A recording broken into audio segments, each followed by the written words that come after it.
Rianti kini hidup dalam pergulatan batin yang sangat berat. Kenangan masa lalu tidak pernah benar-benar hilang, hanya tersimpan di sudut hati, menunggu waktu untuk kembali menghantui.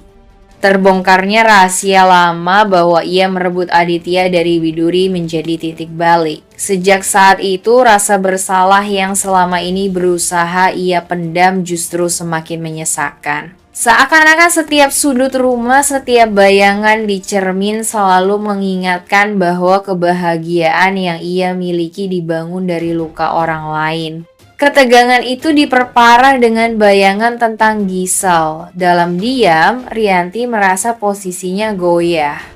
Ada ketakutan yang tidak bisa ia kendalikan, ketakutan bahwa suatu saat Gisel benar-benar akan mengambil alih tempatnya, bukan hanya di hati Aditya tetapi juga dalam keluarga. Mimpi-mimpi buruk kerap menghampiri di malam hari, memperlihatkan bayangan Gisel yang seolah-olah menjadi ibu sambung bagi Aurel dan Kenzo. Bangun tidur dengan tubuh bergetar, Rianti sering mendapati dirinya menangis tanpa sadar. Di tengah kepedihan itu, ingatan tentang anak perempuannya kembali menghantui.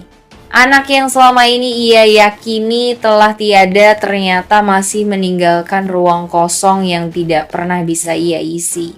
Luka itu semakin tajam karena ada perasaan bersalah yang menumpuk, perasaan tidak pernah memberi kasih sayang yang cukup, tidak pernah sempat menghadirkan kebahagiaan kecil bagi buah hatinya. Padahal jauh di lubuk hati, ia masih menyimpan kerinduan yang tidak bisa dijelaskan dengan kata-kata. Tangis Rianti pecah di sudut ruangan. Tidak ada siapapun yang ia harap akan datang, karena kesedihan itu terlalu personal untuk dibagi. Namun, langkah kaki Mutiara yang tanpa sengaja melintas justru mengubah momen itu. Mutiara berhenti, menatap sejenak dengan penuh rasa iba, lalu mendekat dengan hati-hati. Ia tidak berkata apapun, hanya mengulurkan selembar tisu. Gerakan itu sederhana, namun ada ketulusan yang memancar begitu kuat. Rianti terdiam, matanya bertemu dengan tatapan Mutiara. Dalam tatapan itu, ia merasakan sesuatu yang sulit didefinisikan. Ada kelembutan yang asing tapi hangat, seolah ada jembatan tak terlihat yang menghubungkan hati mereka.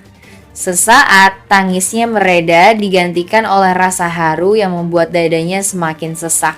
Mutiara sendiri tidak menyadari apa yang ia lakukan telah membangunkan sesuatu dalam diri Rianti. Bagi Mutiara, itu hanya bentuk empati sederhana, naluri manusiawi ketika melihat seseorang diliputi kesedihan.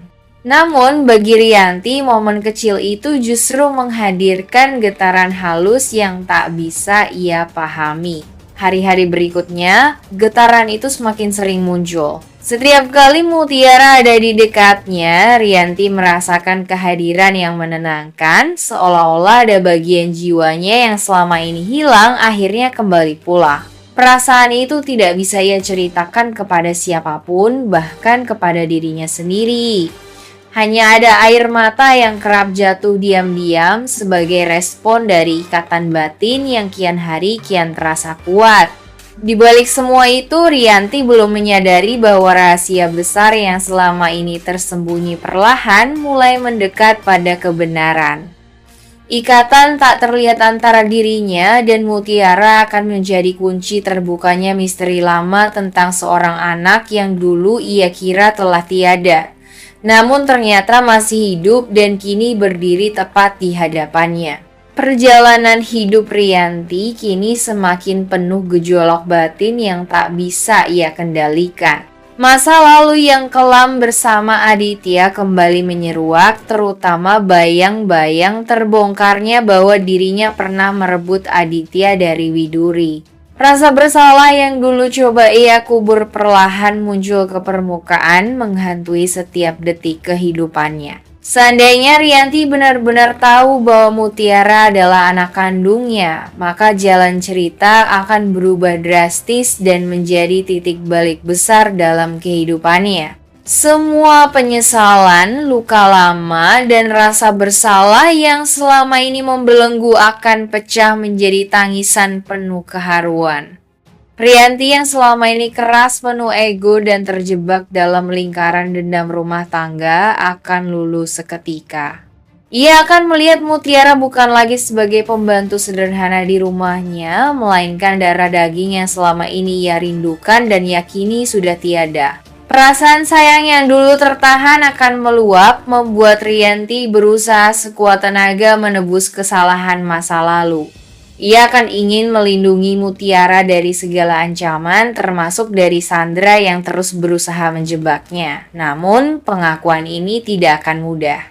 Mutiara yang selama ini terluka oleh fitnah dan perlakuan tidak adil tentu akan bingung menerima kenyataan. Akan ada benturan emosional karena Mutiara merasa selama ini Rianti adalah salah satu orang yang ikut menyudutkan hidupnya. Sementara Rianti justru menjerit dalam hati ingin dipeluk dan dimaafkan oleh anaknya. Di sisi lain, pengungkapan ini juga akan mengguncang posisi keluarga. Pak Aditya mungkin merasa bersalah karena selama ini tidak pernah terbuka, sementara Sandra akan semakin membenci kenyataan bahwa Mutiara bukan sembarang orang, melainkan pewaris sah dalam keluarga besar itu.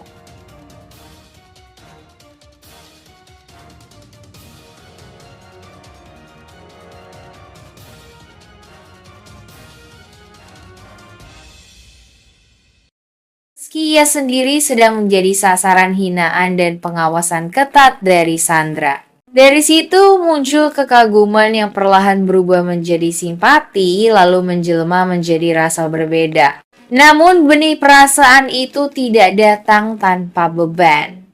Kenzo tahu posisinya rumit, ayahnya menekan agar ia segera bertunangan dengan Sandra demi kesepakatan tertentu, sementara hatinya mulai condong pada Mutiara.